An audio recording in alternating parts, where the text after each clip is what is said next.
Hey everybody, Thrifty Teresa here. I am a few days late on making my January monthly sales report. I wanted to try something a little different since every week I already sort of run through the numbers and tell you what I've sold and give you slideshows and stuff. Today I wanted to show you the document that I've been using, the spreadsheet that I've been working with to keep track of my sales, and show you where I found this spreadsheet, how you can create your own spreadsheet, and also give you some tips that can hopefully help you out in your business. Now, of course, I am no expert. I've only been at this for a couple of months. I don't have any knowledge of accounting, or I am not a CPA, I am not a lawyer. Please do not use anything I advise for business purposes, but this is something basic that I'm working with right now. I will be getting in touch with a CPA to prepare myself for 2016 taxes, but this is what I'm using right now.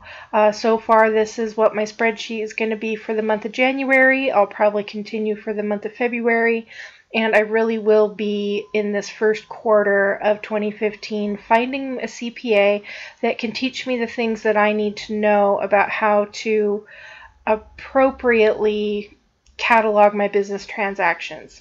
But this is going to be just the basics, and maybe it'll help somebody new like me get themselves organized as they start this new selling adventure. So let's check out what's going on.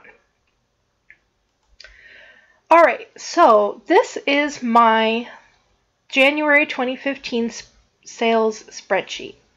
There's the title up there. There's what I've sold. This is my gross.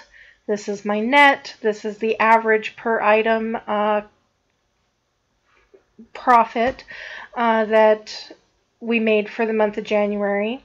These are all the items. They're broken up into weeks. So there was 2 items here probably for the the beginning of January would have been the end of December.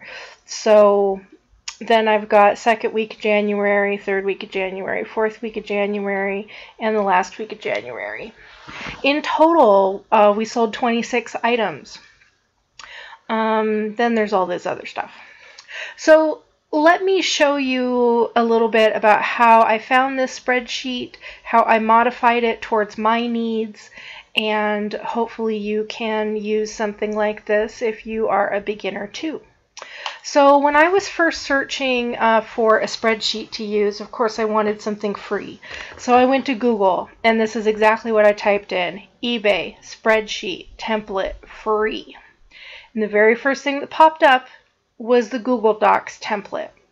And Google Docs are obviously free docs, and people have created these templates for other people to use. Now, when I first found this spreadsheet back in November of 2014, there was only 3 templates, and now there seems to be quite a few more. There's 13. I haven't taken a look at any of these templates. I am seeing this page for, the first time again today. So I haven't seen what other people have created, but I'll show you the one that I found. So when there was only 3 documents to choose from, I picked this one because it looked the nicest. It was colorful. It seemed to have a lot more information to track. It seemed fairly thorough, at least for a beginner. So let's preview this template. This template is pretty basic, but basic is good enough when you're just starting. So this person created an item. The item sold for this much. He's got the cost of the item over here. And then he's got P&L, which would be your profit and loss statement. It looks like he was selling, getting a little profit on some of this stuff. These are the fees. Charity name, I'm not sure if that is charity that he donated to, because there's donation amounts here, or maybe if that is the location where he thrifted his items. I really don't know.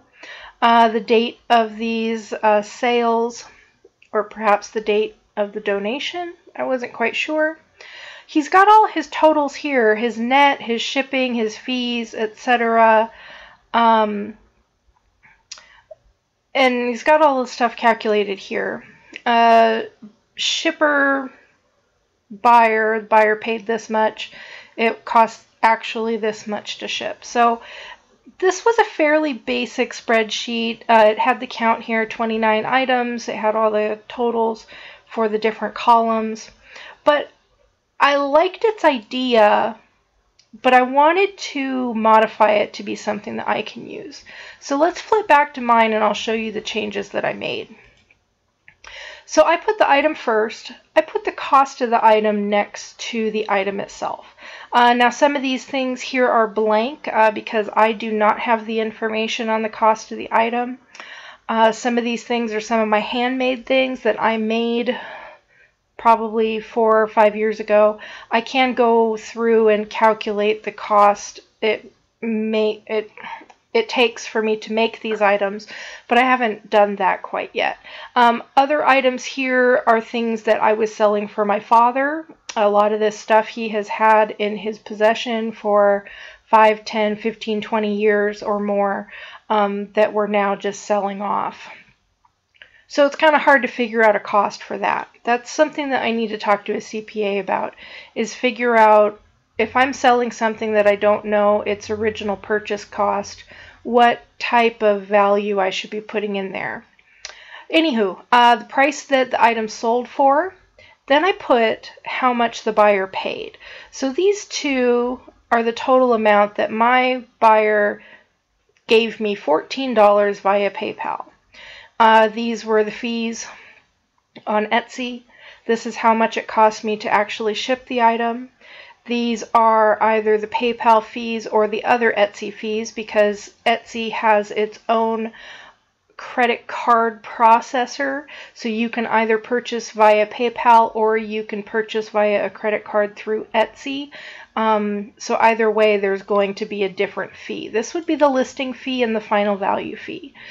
This would be the money side of the fees, either the PayPal fee or the credit card processing fee from Etsy. So overall, this would be my total profit of this item was $10.64 off of a $14 sale after fees. This is the date the item sold. This is the site that it sold on. That is my handmade Etsy shop. And the source is me. That was one of my items. You can see Dad has items here. I've got some abbreviations here for some thrift shops that I use. These are where the items were sourced from. If they didn't come from my own inventory or my father's inventory. Some of these say Jill, because Jill's my friend and I sold a few things for her. So anyway, I've got some tabs down here also. I have had to separate my businesses into a few different spreadsheets because these are the things I sold on eBay for my dad. These are the things I sold on eBay for myself. These are the things that I sold on my Etsy shop for myself, or in this case, a friend. These are the items that sold in my Etsy shop for my dad. He's making a killing off of my Etsy shop. These are the items that sold out of my handmade shop. And then I just started last week a little sheet for my FBA sales. I'm not entirely up to speed on this section yet. I don't know what kind of information I'm ultimately going to be putting in there, but I can at least show you that this VHS tape sold for this much after all of the Amazon fees. That's the actual amount of money that I'm getting from Amazon, as far as I can tell. So the sheet needs a little work. But overall, this is what I'm using as a beginner. So I sold 26 items. The cost of those items were about $15.92. Of course, there's more in there. I just don't know.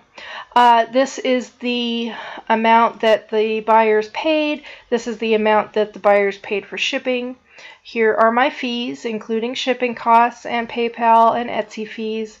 Overall, profit and loss, I made a gross profit of $621.89 in the month of January.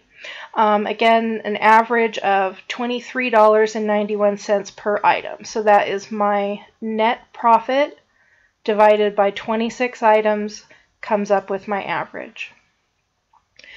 Again, this is a very basic, simple spreadsheet since my business is small, but it is growing.